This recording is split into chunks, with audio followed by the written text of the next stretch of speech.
तुम मुझ पर गीत बना रहे हो? जी, रात भर कोशिश करता रहा। फिर? पर कुछ हुआ नहीं।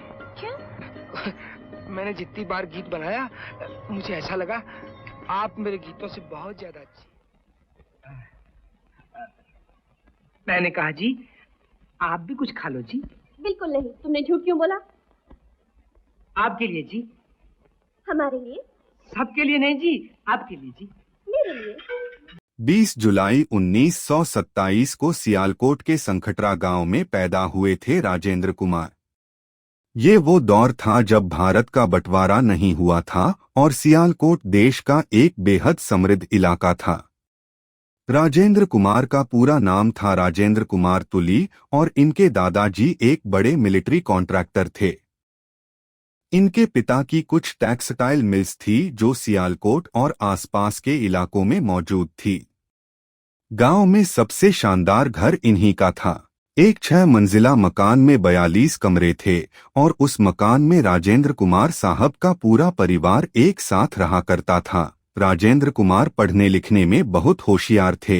राजेंद्र ने ग्रेजुएशन पूरी की ही थी कि इसी बीच देश का बंटवारा हो गया और इनका भरा पूरा और समृद्ध परिवार अपने घर और कारोबार को छोड़कर भारत आने को मजबूर हो गया। राजेंद्र कुमार के लिए बॉम्बे अब सपनों का शहर बन चुका था। वो किसी भी तरह बॉम्बे पहुंचकर फिल्मों में काम करने के लिए उतावले होने लगे थे। हालांकि शुरू में उन्हें नहीं मालूम था कि वो फिल्मों में हीरो बनेंगे या फिर कोई कैरेक्टर आर्टिस्ट। फिल्मों में काम करने की अपनी चाहत को लिए एक दिन ये अपने पिता के द्वारा दी गई घड़ी को बेचकर मुंबई के लिए रवाना हो गए। वो घड़ी जो इनके पिता ने इन्हें बड़े ही प्यार से तोहफे में दी थी और जो एक महंगी घड़ी थी। शुरू में बने असिस्टेंट डायरेक्टर। मुंबई आने के बाद राजेंद्र कुमार ने एक कमरा किराए पर लिया। उसके बाद इन्होंने अपना संघर्ष शुरू किया। कई डायरेक्टर्स प्रोड्यूसर्स के ऑफिसों के धक्के खाने के बाद आखिरकार उस जमाने के दिग्गज डायरेक्टर एच.एस. रवैल ने इन्हें अपना असिस्टेंट डायरेक्टर बना लिया और आखिरकार राजेंद्र कुमार को फिल्म इंडस्ट्री से जुड़ने का मौका मिल ही गया। अगले 5 सालों तक राजेंद्र कुमार एच.एस. रवैल साहब के असिस्टेंट डायरेक्टर की हैसियत से काम करते रहे। इस दौरान पतंगा, पॉकेटमार और सगाई जैसी फिल्मों के डायरेक्शन में इन्होंने असिस्टेंट के तौर पर काम किया। एच.एस. रवैल जब जोगन फिल्म बना रहे थे तो दिलीप कुमार के दोस्त के रोल के लिए उन्हें एक कलाकार की तलाश थी। वो रोल बहुत छोटा सा रोल था। जब रवैल साहब को कोई कलाकार नहीं मिला तो उन्होंने हैंडसम दिखने वाले अपने असिस्टेंट राजेंद्र कुमार से वो रोल करा लिया।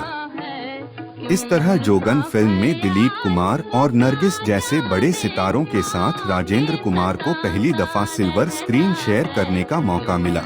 यूं तो राजेंद्र कुमार उस फिल्म में कुछ ही देर के लिए नजर आए थे, लेकिन प्रोड्यूसर राजेंद्र गोयल ने इन्हें उस छोटे से रोल में भी नोटिस कर लिया। उन्हें ये लड़का बहुत सही लगा। साल 1955 में जब उन्होंने फिल्म वचन बनाई तो उसमें राजेंद्र कुमार को एक बहुत ही इम्पोर्टेंट रोल दिया। इस तरह वचन फिल्म राजेंद्र कुमार के करियर की as an actor full time film थी और इस फिल्म के लिए उन्हें पूरे 1500 रुपए मेहनताना भी मिला था। ये फिल्म जबरदस्त हिट रही थी और राजेंद्र कुमार के करियर की सबसे पहली सिल्वर जुबली फिल्म यही फिल्म थी जिसका नाम था वचन।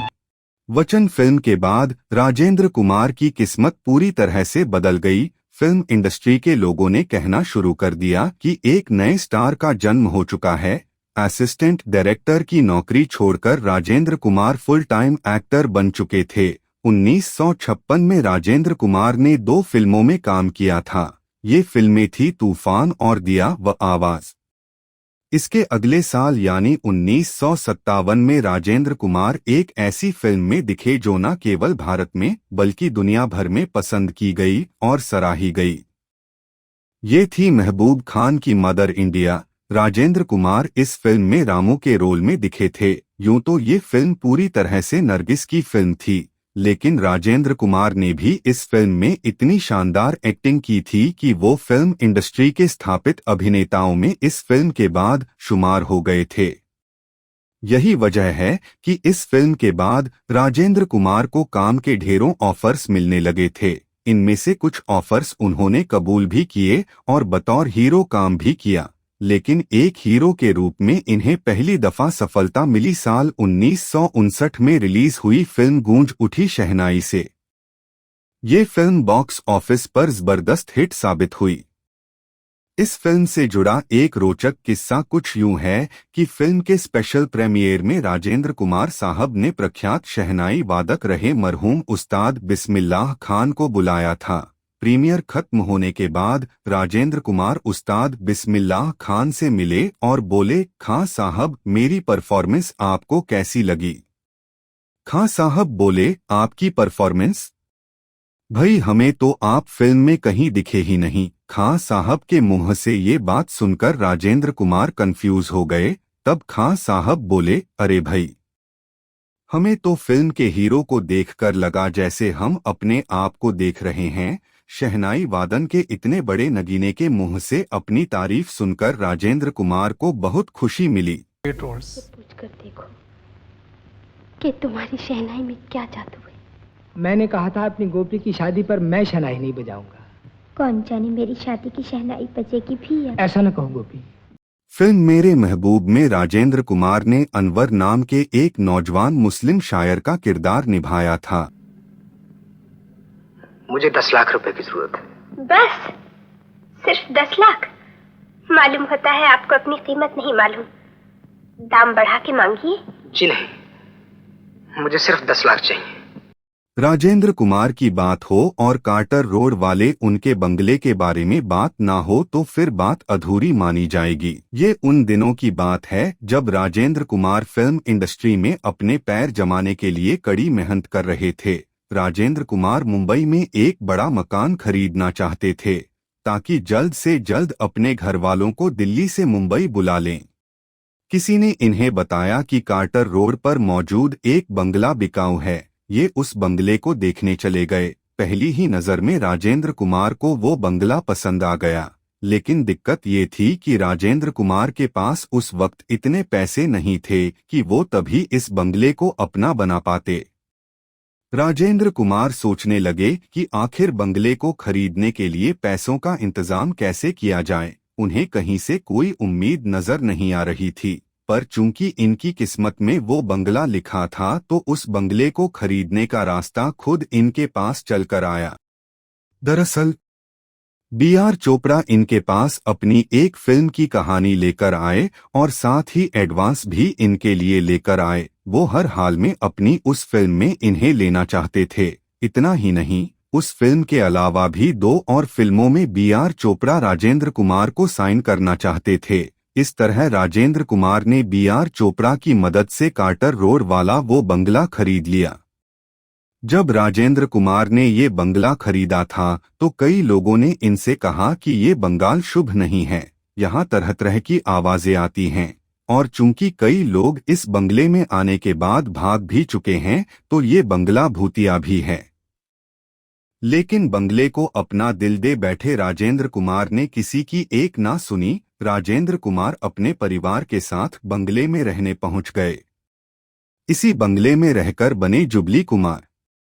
इस बंगले में आने के बाद राजेंद्र कुमार की किस्मत तो मानो एकदम पलट गई। राजेंद्र कुमार की फिल्में सुपरहिट होने लगी। उनकी हर दूसरी फिल्म सिल्वर जुबली होने लगी। आलम ये था कि मुंबई के 7 सिनेमाघरों में एक ही समय पर इनकी 7 अलग अलग फिल्में लगी हुई थी। इनमें से ज्यादातर सिल्वर जुबली थी। यही वजह है कि राजेंद्र कुमार को जुबली कुमार भी कहा गया। देखते ही देखते राजेंद्र कुमार उस जमाने में बॉलीवुड। राजेंद्र कुमार की कहानी में राज कपूर का जिक्र होना भी लाजिमी है, और इन 2 सितारों की बात हो तो फिल्म संगम की बात करना जरूरी हो जाता है। साल 1964 में रिलीज हुई इस फिल्म के डायरेक्टर प्रोड्यूसर राज कपूर थे। पहले राज कपूर इस फिल्म में दिलीप कुमार को लेना चाहते थे, लेकिन दिलीप कुमार के इनकार करने के बाद राज कपूर ने अपने जिगरी दोस्त राजेंद्र कुमार को इस फिल्म में ले लिया। राज कपूर और राजेंद्र कुमार दोनों बहुत गहरे दोस्त थे।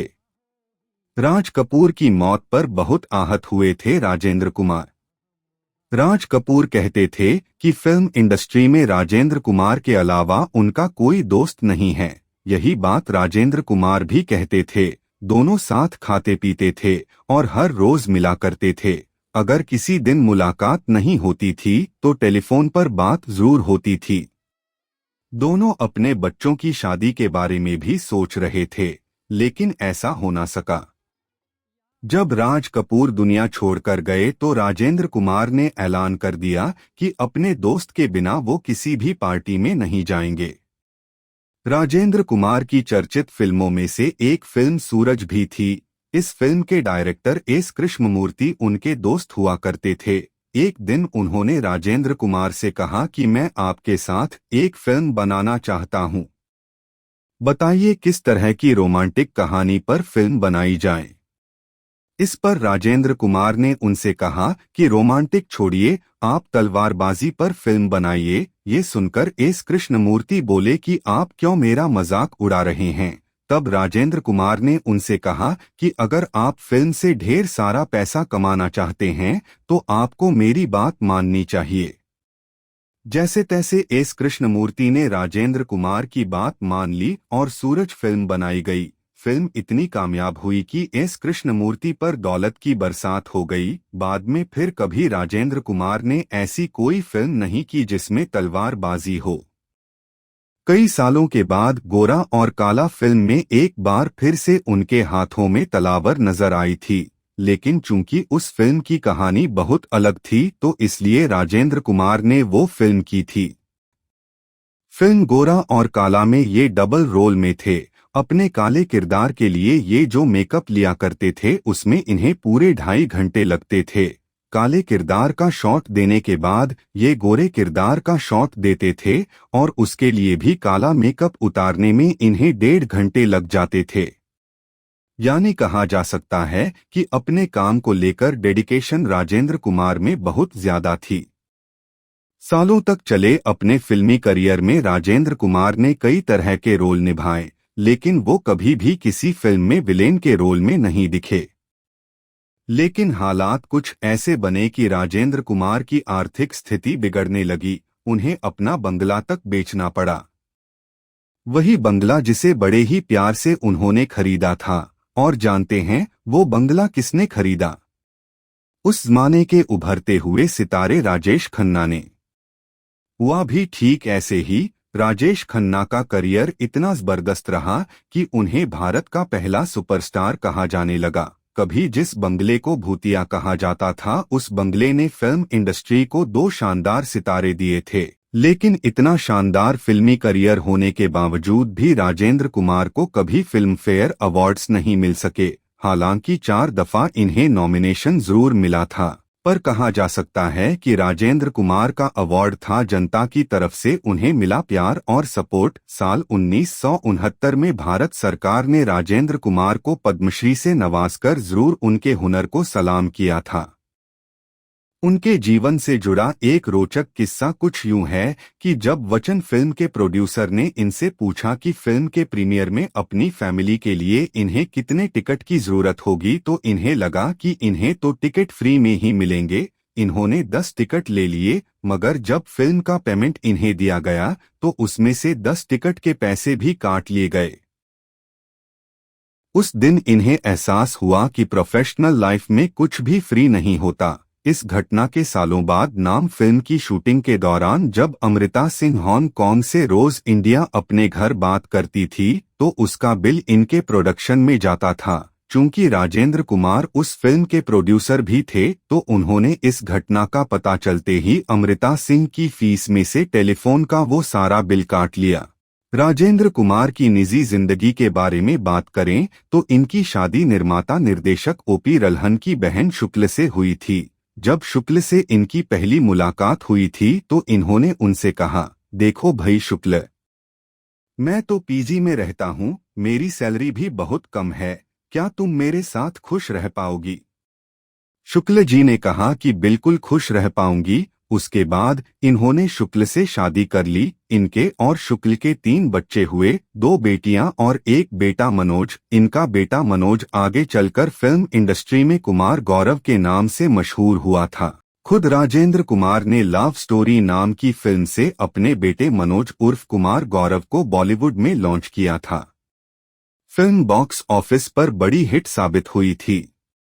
कुमार गौरव रातों रात स्टार बन गए थे, लेकिन अपने पिता की तरह वो अपना स्टारडम मेंटेन नहीं रख पाए और कुछ ही सालों के बाद गुमनामी के अंधेरों में खो गए। राजेंद्र कुमार की जिंदगी के आखिरी कुछ साल बड़ी ही मुश्किलों में गुजरे थे। वो कैंसर के शिकार हो गए थे, लेकिन अपनी शर्तों पर जिंदगी जीने वाले राजेंद्र कुमार ने दवाई खाने से साफ इनकार कर दिया। इसका असर कुछ ये रहा कि 12 जुलाई सन 1999 को अपने जन्मदिन से महज 8 दिन पहले 71 साल की उम्र में राजेंद्र कुमार कार्डियक अरेस्ट के चलते ये दुनिया छोड़कर हमेशा हमेशा के लिए चले गए। जिस दिन राजेंद्र कुमार की मौत हुई थी उससे ठीक एक दिन पहले यानी 11 जुलाई को इनके बेटे मनोज उर्फ कुमार गौरव का 39वां जन्मदिन था। अमर रहेंगे राजेंद्र कुमार। राजेंद्र कुमार की मौत से उनके फैंस बहुत दुखी हुए थे। हर किसी की जुबान पर बस एक ही बात थी, हिंदी सिनेमा के एक युग का अंत हो गया। मेरठ मंथन राजेंद्र कुमार साहब को नमन करता है और फिल्म इंडस्ट्री में उनके योगदान के लिए उन्हें सैल्यूट करता है।